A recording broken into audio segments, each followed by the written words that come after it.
En sus pantallas, el video más reciente del Comando Sur, infantes de Marina del USS Iwo Jima, entrenando en aguas del Caribe. Washington ha afirmado una y otra vez que el despliegue en tierra, mar y aire no busca otra cosa que no sea desarticular el narcotráfico.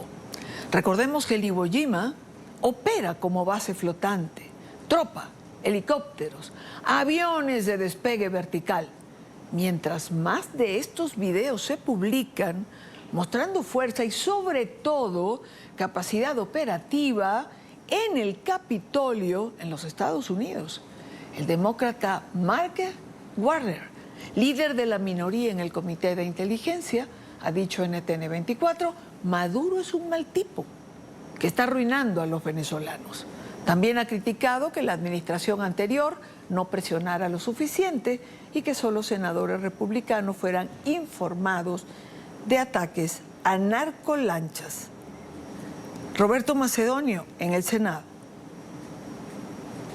Sí, ¿qué tal ha sido en respuesta a NTN 24 cuando el líder de la minoría en el Comité de Inteligencia del Senado, Mark Warner, quien por su posición tiene acceso a información confidencial de la inteligencia de Estados Unidos, por supuesto sobre los dispositivos en el Mar Caribe y el despliegue militar que está llevando a cabo la Casa Blanca, ha criticado a la anterior administración, la de Joe Biden, siendo él además demócrata, al igual que el expresidente. Dice que Biden no hizo lo suficiente para sacar a Maduro del poder y que entonces la Casa Blanca no ejerció suficiente presión. Críticas que vienen ya, como digo, desde el mismo Partido Demócrata, donde reconocen la ineficacia de Biden para presionar al régimen de Nicolás Maduro. Simplemente te diré algo. Me gustaría que el gobierno americano, durante la administración del presidente Biden, hubiera puesto mucha más presión cuando el pueblo de Venezuela, en movimiento enorme y valiente, votaron con unos números asombrosos. Más del 65%. La salida de Nicolás Maduro. Creo que ahí perdimos una oportunidad. No sé cuál es el objeto final del operativo actual, pero Maduro es un mal tipo. Está arruinando a la gente de Venezuela.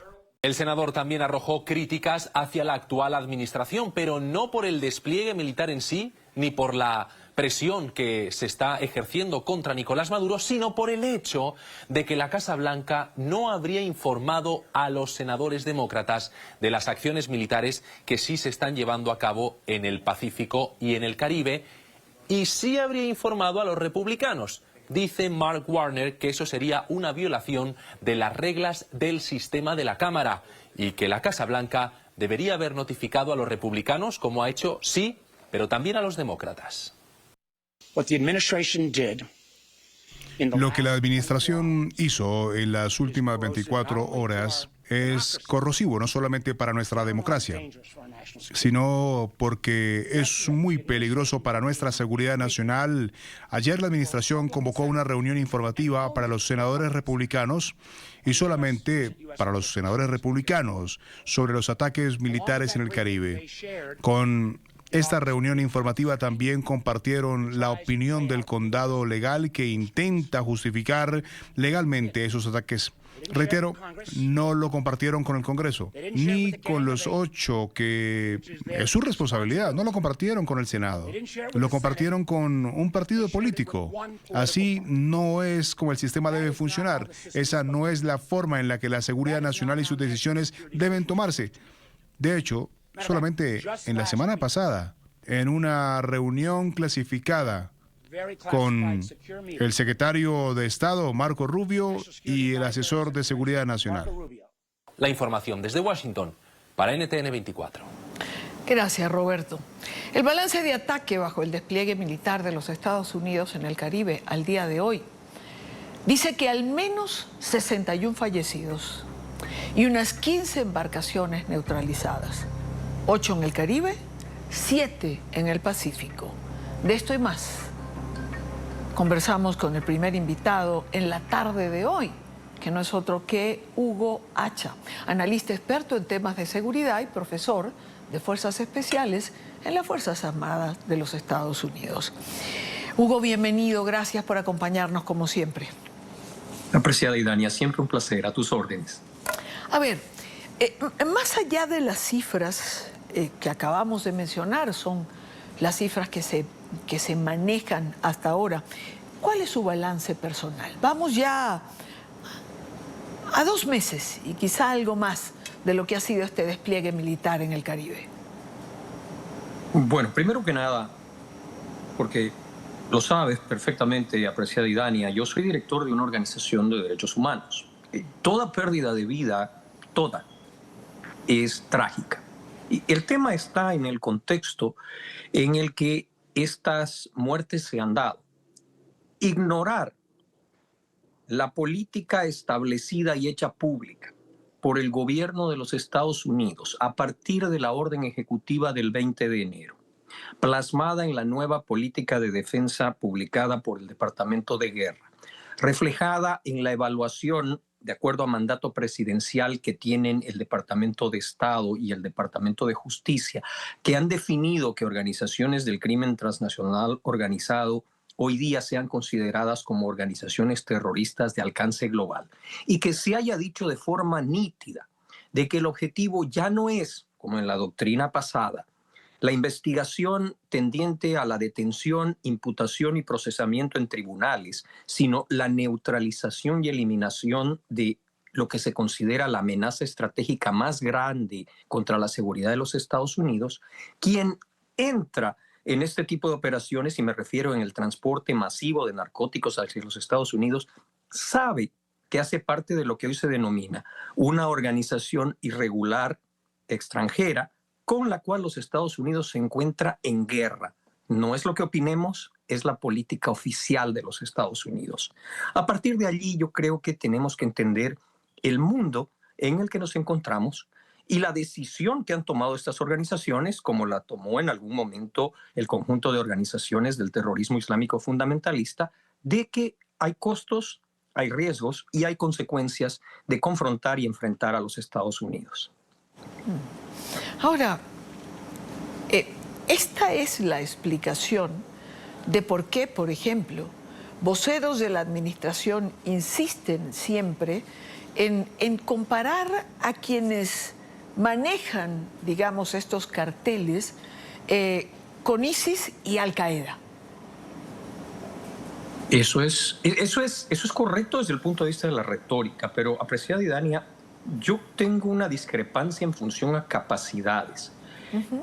Entiendo, a partir de investigación desarrollada por colegas muy respetables, por la propia, de que las capacidades que hoy tienen las organizaciones del crimen transnacional organizado, la manera en la cual han rebasado la esfera de lo meramente ilícito, cómo se han revelado capaces de provocar movilización social, ocasionar crisis políticas, constituirse en partidos u organizaciones capaces de terciar en elecciones, interferir en procesos democráticos, corromper gobiernos o tornarse en gobiernos, sea por la vía democrática, sea por la vía autoritaria, las hacen organizaciones distintas a lo que fuera en su momento Al-Qaeda, ISIS o lo que son hoy en día inclusive Hezbollah o Hamas. Son más capaces operativamente, están mejor dotadas logística y financieramente, tienen mayor cantidad de armamento, mayor cantidad de miembros, apreciada Idania, y lo que es más preocupante, están presentes en el territorio norteamericano.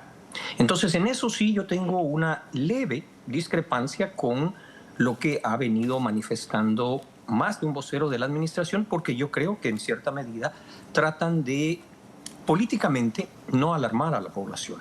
Yo estimo, vuelvo a reiterar, de que están en lo correcto como riesgo de la seguridad estratégica, pero creo que la amenaza es una amenaza mucho más clara y presente para la seguridad de los Estados Unidos de lo que las organizaciones puramente terroristas del pasado consiguieron ser. Fíjese una cosa, justo cuando ayer podíamos ver y hace 2 días lo que pasaba en Brasil, en las favelas, cuando veíamos este enfrentamiento entre las autoridades y este grupo delincuencial, habiendo más en las favelas, no solamente este en particular, contra el que se estuvo o contra el que se produjo el enfrentamiento que ha dejado más de 132 muertos, cuando veíamos que este grupo Bermejo usaba drones con granadas para atacar a la policía, cuando ellos mismos deciden, aprovechando la circunstancia, darse de baja a miembros de otras bandas delincuenciales. Pero cuando uno ve aquella dimensión, cómo tenían o han construido en las favelas una especie de fortalezas con rejas de acero, de hierro, metidas en cemento. Cuando uno ve el armamento que tienen, como usted señala, pensaba, y no todo el mundo tiene claridad en este punto, Hugo, esto es una guerra. Realmente es una guerra. Y cuando de repente vemos que es una lancha que vuelan y apenas hay 4, 3, es que es una guerra. Y la administración la ha planteado, la administración Trump, ellos contra nosotros. Y cuando uno ve países como México, que buena parte del territorio está tomado por los cárteles del narcotráfico, cuando ve lo que pasa en Venezuela, es que es una guerra. No estamos hablando de otra cosa, ni de obreros del narcotráfico, ni de muchachos pobrecitos en el... Aquí cada quien sabe el camino que está tomando, como usted señala. Apreciada Idania, yo quisiera, porque no puedo estar más de acuerdo con lo que usted acaba de manifestar, aprovechar, porque usted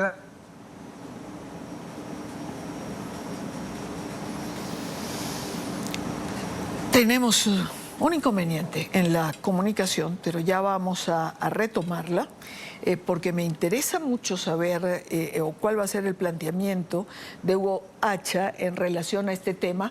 Nos quedamos cuando iba a empezar su respuesta, así que no le escuchamos nada, puede empezar de nuevo. Decía, no puedo estar más de acuerdo, hasta allí llegamos.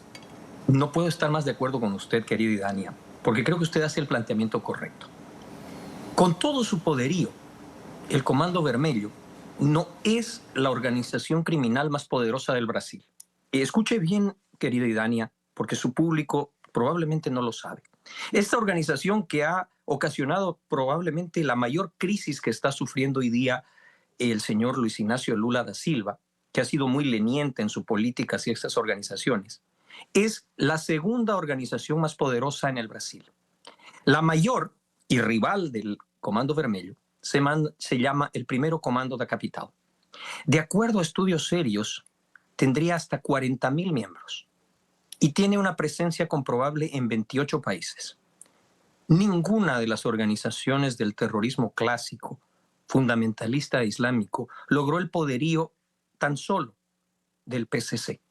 Imagínese si agregamos al Comando Vermelho, si agregamos las bandas ecuatorianas, si agregamos al Cartel de los Soles, si agregamos al Tren de Aragua, si agregamos a las Maras, si agregamos a las disidencias de las FARC, si agregamos al ELN, si agregamos a los carteles mexicanos y otras organizaciones. Estamos hablando, como usted lo acaba de decir, de una guerra de naturaleza global, porque además estas organizaciones se han fusionado y se han integrado como alternativas estratégicas de los estados adversarios de los Estados Unidos, entiéndase China, Rusia e Irán, que además proveen las capacidades de sus servicios de inteligencia, de sus aparatos militares, para cooperar con estas organizaciones. Entonces, como usted lo dice muy bien, esto no se trata, como intenta en su retórica el presidente de Colombia presentar, de que estos son víctimas de una situación de necesidad social. Estos son, desgraciadamente, como la definición lo ha establecido, combatientes enemigos dentro de una guerra.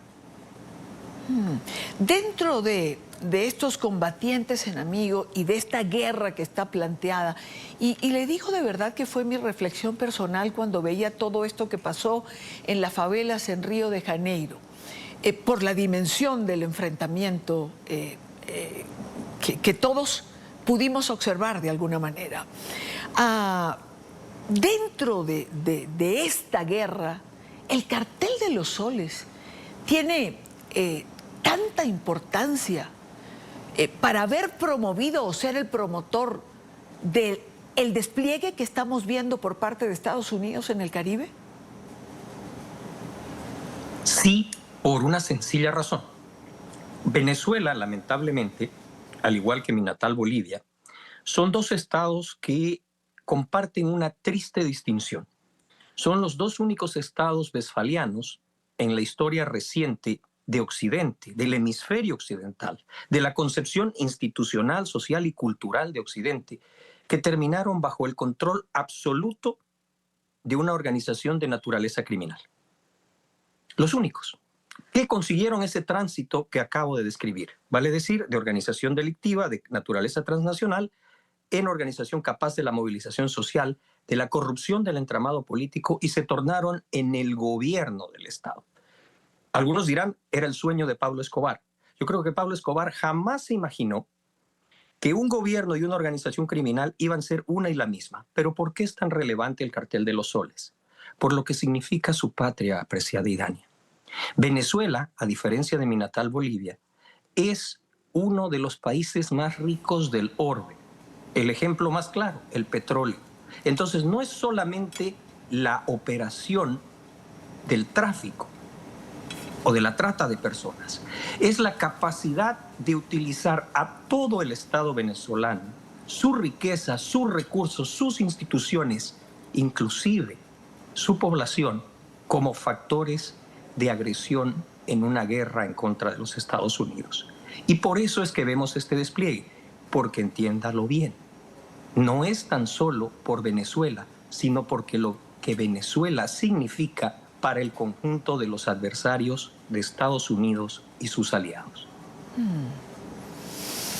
Más claro creo que imposible, Hugo. Ahora bien, vayamos a lo que está ocurriendo. Vayamos a que este portaaviones, el Gerald R. Ford, en menos de una semana estará cercano a las costas de Venezuela. Entiendo que los portaaviones de este tipo pueden apagar su sistema de señalización para que no se ubique exactamente dónde se encuentran. Pero digamos que quienes manejan estos términos o saben de navegación están calculando que en menos de una semana esté cercano a Venezuela. La administración Trump es impredecible. Sin embargo, el presidente ha advertido que va a pasar de un tipo de acción a otra. ¿Cómo usted se imagina esto? Bueno, primero, en relación al desplazamiento del CVN-78, el Gerald Ford, hay que entender de que el portaaviones no se mueve solo. Viene con lo que se llama el Devron 2, que es la división de destructores de escolta que habitualmente lo acompañan, y casi siempre está junto un crucero misilístico de la clase Ticonderoga. Vale decir que es un grupo de batalla que viene a sumar sus recursos al despliegue ya existente.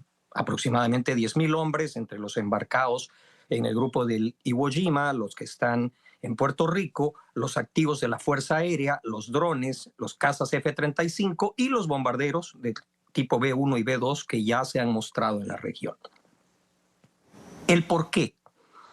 Como usted lo ha dicho muy bien, el presidente de los Estados Unidos no se ha caracterizado por ser exactamente predecible. Y hoy día creo que eso le juega a favor. Pero sí ha sido muy claro en reiterar que en su opinión y evaluación, el despliegue ha sido exitoso en reducir el flujo de narcóticos a través de la vía marítima y que ha llegado la hora de operar contra objetivos terrestres. Más allá de que esto haya alarmado y mucho a gobiernos como el de México y Colombia, que efectuaron declaraciones muy curiosas a donde casi que implicaron que usarían sus fuerzas militares en defensa de una supuesta soberanía para interferir con esas operaciones, lo que de por sí ya plantea algunos interrogantes muy serios, nos abre la posibilidad de analizar a qué se refiere el presidente. Porque si el Cartel de los Soles, de acuerdo a la definición, es una organización terrorista de alcance global, si de acuerdo a lo dicho en la última reunión de lo que podemos llamar el Consejo de Seguridad del Ejecutivo de los Estados Unidos, se ha determinado de que ha desarrollado una campaña de agresión sostenida, constante y de efecto comprobado en contra de la seguridad, inferimos de que el liderazgo de esta organización sería un blanco válido, como en su momento lo fuera Osama Bin Laden, como en su momento lo fuera al-Zawahiri, o como en su momento lo fueran los liderazgos del Quds o de la Guardia Revolucionaria. Recordaremos que a todos estos personajes se los terminó eliminando en operaciones que decapitaron a sus organizaciones y disminuyeron significativamente sus capacidades. ¿Sucederá como con Soleimán o será una operación como lo fuera Urgent Fury o Just Cause en Granada, en Panamá? Creo que solo el tiempo lo dirá, pero está claro de que la manera en la cual se está estructurando el operativo está dejando en manos del presidente el otro concepto que también dialogamos con usted: todas las opciones a disposición del Ejecutivo norteamericano. Lo que está claro para usted es que esto no es simplemente una operación psicológica para asustar al Cártel de los Soles. Es decir, puede haber una operación que implique o demuestre el poderío para que quienes están en torno puedan tomar algún tipo de acciones. Pero esto no es solo psicológico, como señala, por ejemplo, Elliot Abrams. Lo último que yo haría, apreciada Idania, por una cuestión de respeto, y usted me conoce muy bien, sería asumir la representación del señor Abrams. Pero creo que sus declaraciones merecen un contexto. En toda operación militar, y Estados Unidos lo hizo, quiero recordarle a sus compatriotas, a los que yo sé que la paciencia no es precisamente algo que los atraiga demasiado en función de tanto sufrimiento, de que cuando los Estados Unidos desarrolló lo que se conoció en el mundo como Iraqi Freedom, el componente que fue Desert Shield y Desert Storm empezó en su estructuración un agosto de 1990 y solo se llevó a una operación en enero de 1991. O sea, se tomó casi un semestre en la estructuración y después la operación duró 100 horas, quiero recordarlo. En ello, las declaraciones del señor Abrams se enmarcan en una parte esencial de toda operación militar de Estados Unidos, que es el factor disuasorio. Y usted lo dijo muy bien. En ese momento, si el factor psicológico persuade, disuade, convence, por ejemplo, a miembros de la cúpula militar de que, vamos, hay 50 millones de recompensa, se pueden reducir los daños colaterales, puedo tener la leniencia de las cortes y disfrutar de una vida tranquila después de haber hecho, llamémoslo, un servicio público al pueblo de Venezuela, pues yo creo que el liderazgo militar y civil de los Estados Unidos estaría agradecido. Pero esa es solamente una en un arsenal de opciones que tenemos que reiterar el término, está dentro del concepto del todo. Todas las opciones están hoy día a disposición del presidente de los Estados Unidos.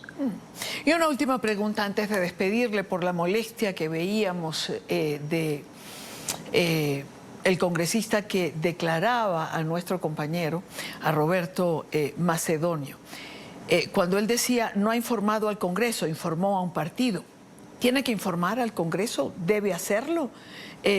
¿Basta con que sean los representantes del partido y esto lo comparta con el resto de senadores o de congresistas? Mire, usted y yo hemos visto más de una administración. Usted tiene una experiencia considerable con respecto a cómo se mueve la política en este país. Y hoy día, como ciudadano norteamericano, yo tengo que decir que no me sorprende porque hoy día es el Partido Demócrata. Ayer usted recordará cuando el presidente Barack Obama desarrolló una exhaustiva, extensa y muy agresiva campaña del uso de drones para la eliminación del liderazgo de las organizaciones terroristas, usando, por cierto, el marco jurídico heredado de su predecesor, el señor Bush. Las quejas venían exactamente del partido opuesto. No me sorprende que hoy en día se quejen los demócratas porque el presidente es republicano. Pero en ese sentido me parece que la administración ha hecho una labor eficiente para el desarrollo de lo que podemos denominar la filigrana legal. Y ha informado, esto no se puede negar, al Congreso de los Estados Unidos. Si en ese sentido los demócratas no se sienten satisfechos, como lo han manifestado a la salida de esta reunión, con la información, seguimos viviendo en una gran democracia a donde la transparencia y, llegado el momento, la liberación de información hacen parte del ciclo que nos permiten gozar de las libertades que este maravilloso país nos ofrece, aún haya sido a través de la amarga experiencia del exilio. Hugo H., analista experto en temas de seguridad. Le agradezco mucho, como siempre, el tiempo compartido. Siempre nos da claridad sobre varios aspectos. Gracias por acompañarme. Un placer, a sus órdenes siempre. Buena tarde para usted. Cuando son las 5:26, costa este de Estados Unidos, hay que escuchar esta entrevista varias veces. Hay que escucharla porque planteó muchísimas cosas importantes. Sobre todo porque es trascendente el cártel de los soles, no solo por los venezolanos, sino porque es la organización criminal que llegó a tomar el poder.